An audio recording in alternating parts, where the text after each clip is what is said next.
I'll be recapping a Chinese fantasy drama called Love and Destiny. The carefree and innocent fairy, Ling Xi, is reading about the legendary god of war. She starts fantasizing and ends up falling asleep. In the dream, the celestials are fighting against the demons. Just then, the god of war descends and slays everyone, celestials included. When she wakes up, she looks for her father and finds him drunk in a pot. She tells him she's had that dream again.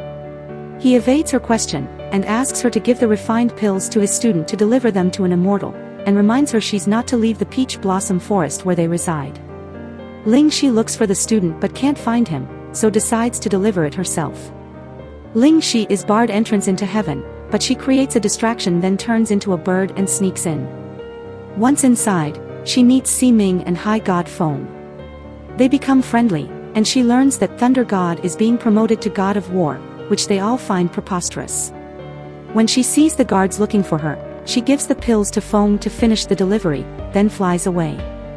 As she flees, Ling Xi is shot by the celestial guards and crashes into the cold palace. The pursuing guards say she has committed a grave crime by entering that place and leave to report. Ling Xi stumbles upon a frozen man. She thinks he's handsome and starts poking him. Noticing the pendant in his hand, she takes it and starts rubbing and blowing at it. Suddenly, a glimmer of light is released from the pendant and disappears inside the frozen man. The statue opens his eyes, looks straight at her, and starts thawing. Ling Xi is scared and flees. Meanwhile in heaven, the thunder god has to be struck 9 times by heavenly thunder in order to ascend to god of war status.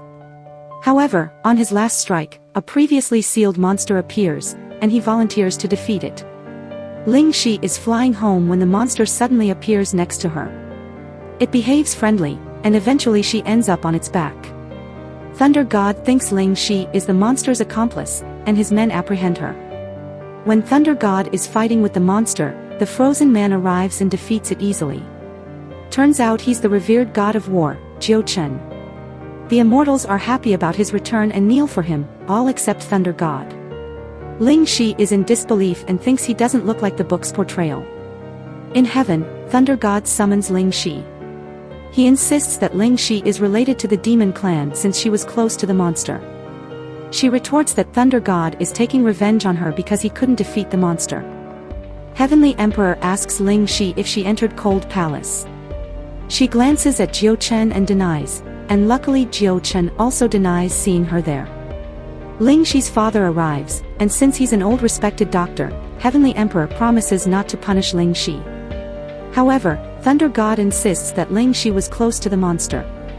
Ling Xi's father says it's not his daughter's fault that she's so pretty that even the monster wants to be close to her. Then he blames Thunder God for his weak guard and compares him to the late Chen. Ling Xi stops her father, and Chen greets him. The father is astounded to see him alive. Chen then says to let Ling Xi stay with him as a servant, but her father refuses and thinks it's degrading. Heavenly Emperor allows Ling Xi to make the decision, and she agrees to stay with Chen. When they get to Chen's palace, they're greeted by Fairy San. She's extremely loyal and has been taking care of his palace ever since his demise. Chen proceeds to pay respect to the 100,000 soldiers killed in the war. He has a haunting flashback of the war, in which he kills celestials and demons. Ling Xi receives a crystal from her father that he insists she always wear. Afterwards, Fairy San tells Ling Xi all the heavenly rules she's to follow. Ling Xi thinks that's not the freedom she hoped for when she left her father. Feng visits Chen and wonders how he was resurrected. Chen shares that someone broke into Cold Palace and woke him. He worries that Ling Xi will also resurrect Demon Lord, that's why he keeps her close to investigate her. Elsewhere, Thunder God is incited by his 2 subordinates to interrogate Ling Xi. The subordinates bring Ling Xi, and Thunder God whips her for not complying. Just then, Chen arrives to save Ling Xi and reprimands Thunder God for going against Heavenly Emperor's ruling. Ling Xi's sister Yao treats her, and spills that Chen is hurt for using his powers to save her. Ling Xi visits Chen, and his sword attacks her. Chen wonders why she didn't dodge, and she answers that he wouldn't have saved her only to hurt her afterwards. He asks her why she broke into the Cold Palace. She explains that she was being pursued by the heavenly guards. Then Chen asks for the pendant she took from him, but she claims she lost it. He warns her to find it within 10 days, otherwise he'll send her to Thunder God. Later, we see her looking at the pendant and thinking Chen is just stingy.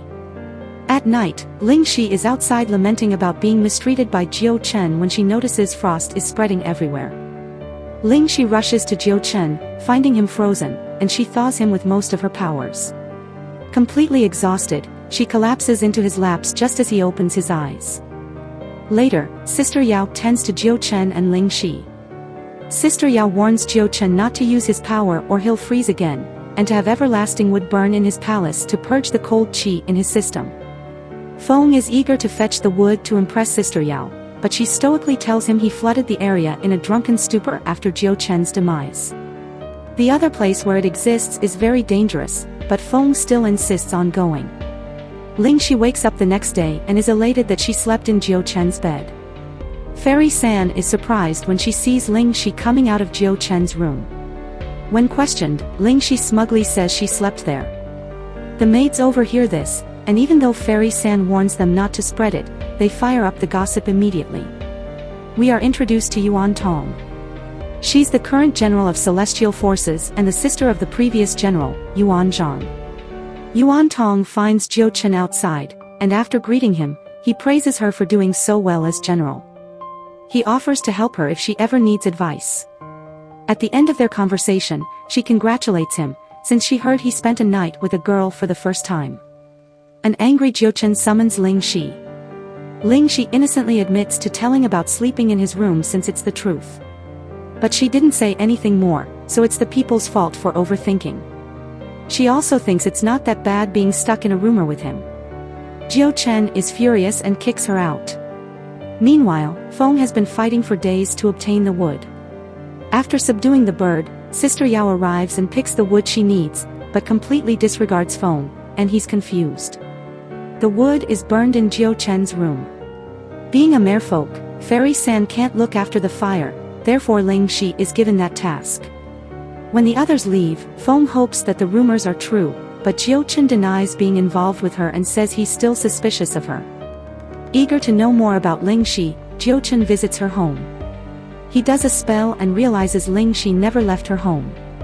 Chen meets her father and mentions that the forest is quiet, and the father shares that he set up the barrier to stop birds from getting in. Chen thinks he was actually trying to confine Ling Xi. Shifting to the spirit realm, we're introduced to a bald man. He takes a heart nail and goes to visit Thunder God. Thunder God's guards look down on bald man and block him. Ling Xi sees this and approaches bald man, then informs him that the celestials are snobbish. When she sees Thunder God approaching, she flees but drops the pendant. Bald man picks it up, and Thunder God invites him to his palace. Bald man gives Thunder God the heart nail. Thunder God is suspiciously happy to receive it, but then Bald Man receives news and has to go. Thunder God insists on him staying, therefore sends Celestial Guard Kai to do the task for Bald Man. However, at the border, they're attacked, and Guard Kai is hurt, but Chen saves them. Guard Kai happens to be one of Chen's loyal friends, so Chen uses his powers to treat him. Because of this, his hand freezes, and Ling Xi thaws him by moving the fire closer. She watches over him all night, smiling fondly at his face. The next morning, Chen finds her curled up next to him, gripping his robe. When she wakes up, he tells her 10 days are almost up, so Ling Xi goes to look for the pendant that now she's lost for real. Chen receives news that Thunder God wants to throw a welcome banquet for him. They're suspicious, and Feng suggests staying away, but Chen wants to find out what he's up to. During the banquet, Ling Xi is sent to deliver medicine to Chen, but ends up seated next to a Chen fangirl who thinks she's already his bride. One of Thunder God's subordinates, who we'll call subordinate Guang, says it's suspicious Chen took 100,000 men to battle but returned alone. Feng retorts that subordinate Guang got 2,000 soldiers killed for being drunk. Subordinate Guang angrily says Feng's name, making Feng slap him because he's not allowed to address him by his name. Ling Xi, not minding the rules, walks forward and sidles up to Chen. She gives him his medicine and asks him to drink less, but he tells her to return to her seat. Just then, Thunder God gets up and shows everyone the heart nail that belonged to the previous general. Madame Yuan, his mother, recognizes it and goes to touch it, but the nail moves to target Heavenly Emperor. Chen reacts fast and erects a shield for him. It seems that wasn't the nail's target, because now it's moving towards Chen. Not minding the danger, Ling Xi jumps to protect Chen with her meager powers. In turn, Chen catches the nail before it hurts her. It takes a lot of power to hold it, that his hand freezes. Stepping closer, Ling Xi discreetly starts defrosting his hand. Thunder God says it's suspicious that the heart nail targeted Chen and asks whether he's the one who killed the 100,000 celestial soldiers. Likewise, Madame Yuan also wants to know if he's the one who killed her son. Yuan Tong gets on her knees and says it can't be since her brother was Chen's general. Chen says the soldiers sacrificed their souls and bodies to fight the demon lord. Madame Yuan asks for evidence, and he says his words are evidence. Heavenly Emperor gets angry at Madame Yuan for her claims and dismisses Chen. When leaving, Chen grabs Ling Xi's hand and walks out of the hall with her. Back in Chen's palace, Ling Xi tenderly tends to him, and he thanks her. However, all that matters to her are the faces the other fairies made when he took her by the hand while exiting the hall. In the Yuan residence, Yuan Tong is reprimanded by her mother for taking Chen's side. Madame Yuan tells her if she ever does it again, she'll be disinherited. Later, she takes a letter and heads to Chen's residence, secretly followed by her worried fiancé who stops her when she's about to enter. Apparently, the letter will prove Chen's innocence but will implicate Yuan Zheng, and as punishment, the whole Yuan clan will be banished. Her fiancé tells her that Chen must be intentionally protecting the Yuan family by not disclosing the real events of the war. Yuan Tong has a flashback of her brother writing the letter, telling her that he's getting more violent and prone to killing. He fears he's infected by the demon essence, and if he can't control it, he'll ask Chen to kill him. After thinking about it, Yuan Tong follows her fiancé's advice and burns the letter.